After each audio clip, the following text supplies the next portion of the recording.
Hello, everybody. This is Still Rose's podcast. This podcast was created for women by women to elevate women's voices. I hope everyone had a really amazing week. I am so excited for the weekend. I cannot even contain myself. And when I tell you why I'm excited for the weekend, you're going to be like, what are you talking about?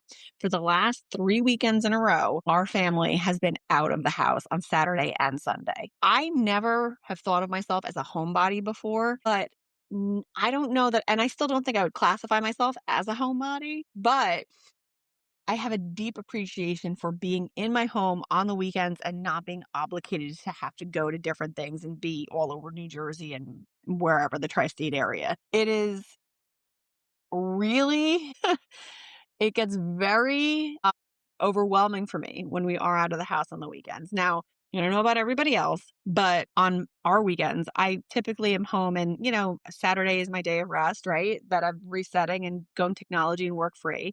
But then, I get to still do cooking and shopping on Sunday and, prepping for the week and everything. And when we're out every single weekend, none of that happens. And now it's been 3 weeks in a row where we were not home and we had plans out, and I can feel it. I can feel the drain. So I am excited for the weekend because ta-da, we have no plans and I will be home all weekend. I want to share something with all of you that happened to me, and I needed a minute to really think about how to present this to you guys, especially because I'd like to present it to you without crying. Because you know how I do that sometimes. My eyes leak. I cannot help it. Actually, I can help it. I choose not to help it. I actually choose to let my eyes leak now because it's important to let the emotions out. We hold in way too much. And I think that might be why we age so much quicker than men. Have you noticed women's cortisol levels? Well, you're not going to notice women's cortisol levels, but women, there's all these anti-aging, anti-things for wrinkles and all this stuff. And it's marketed that way because society puts all this pressure on us, right? But if you really look at the biology of the situation, and this is not the episode I want to talk about this, but if you look at the biology of women, there's a reason why we age the way we do. Now, pulling us back in. Anyway, so I had this situation where I was expecting some really, really great news, and I was really excited about it, beyond excited about it. And so I'm expecting this really great news, been expecting it for a while. And then I found out this great news is not happening. It's just not happening. It's delayed with the hint of it might not actually happen for a while. And, it's very hard in those situations to react. For me personally, I don't like to, I'm not an emotional person by nature to outwardly showing people. I do actually, prefer to keep a lot of that kind of stuff private, right? So when you're just faced with disappointment, it is hard sometimes because you have to react in the moment. So how do you react? And this is where I think you can either take one of two paths. Now, the way that over the past few years, I've started to view things as there's a reason behind certain things. There's a reason why things happen. I do truly, truly believe that there is a reason, there is a path. And so for me, over the past few years, the way that I've been conceptualizing change and things not going the way I exactly wanted them to was to take a step back and say, well, let me look at the bigger picture here. Perhaps I'm being pointed in a different direction. So instead of feeling immense disappointment, instead of being depressed, instead of having my life is crap, woe is me, nothing works out for me, I'm stuck, I'm upset, I hate it, I hate my life. Instead of going down that path when you're disappointed with something, when something does not work out the way you think it was going to, what I encourage you to do is take a step back. Now, I do want to be transparent here. The news, I am very upset about the news that I got, and not devastated, but I'm upset. I really am. And I'm still upset about it.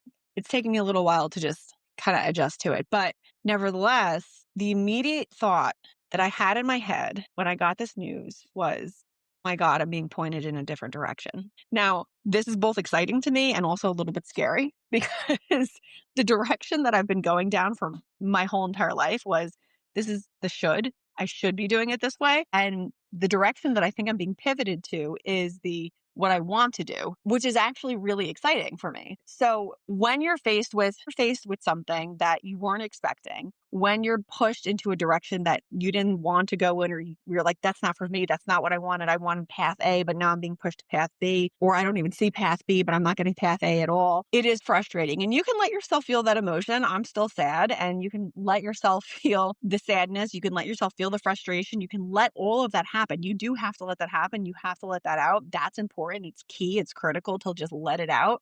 But what you do next is really critical. And the next steps for you when you're faced with disappointment, when you're faced with something that you weren't expecting, is to take that step back and say, well, wow, I must be pointed in this different direction, or there may be a reason for this. Everyone has heard that phrase, when God closes a door, he opens a window. You don't have to think about that in the sense of God. If you're not a religious person, totally fine. Neither am I. I would qualify as a more spiritual person. When the universe opens a door, close the door, they open a window. Like, there's so many paths to this. So what I encourage you to do is to listen to your gut and keep an open mind. My immediate reaction when I got this bad news was, oh, well, this wasn't meant for me. And then I'm going to be honest, I think the sadness for this wasn't meant for me was not so much sadness. Well, it is a combination. It's a sadness of not getting the acknowledgement I thought I was going to get.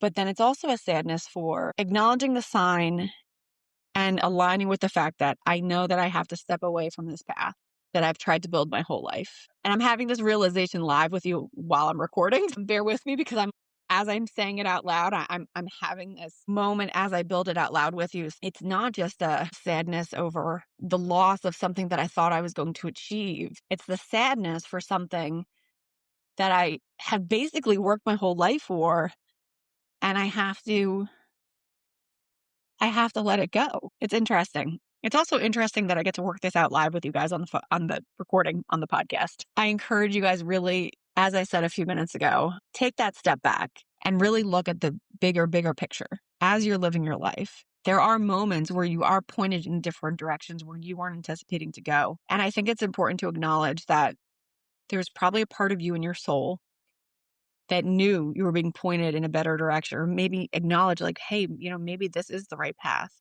But sometimes you water it down with bad feelings and bad emotions and getting paranoid and getting upset and letting other people, feed into you. When I shared the bad news with a couple of folks, their initial reactions were real toxic. I was the one who was like, well, I'm not actually looking at it like that. And they were like, oh, all right. And kind of went the other direction. So you do have to be mindful of that too. It's just an interesting thing to go through and observe in the way that I have been. Really, really interesting.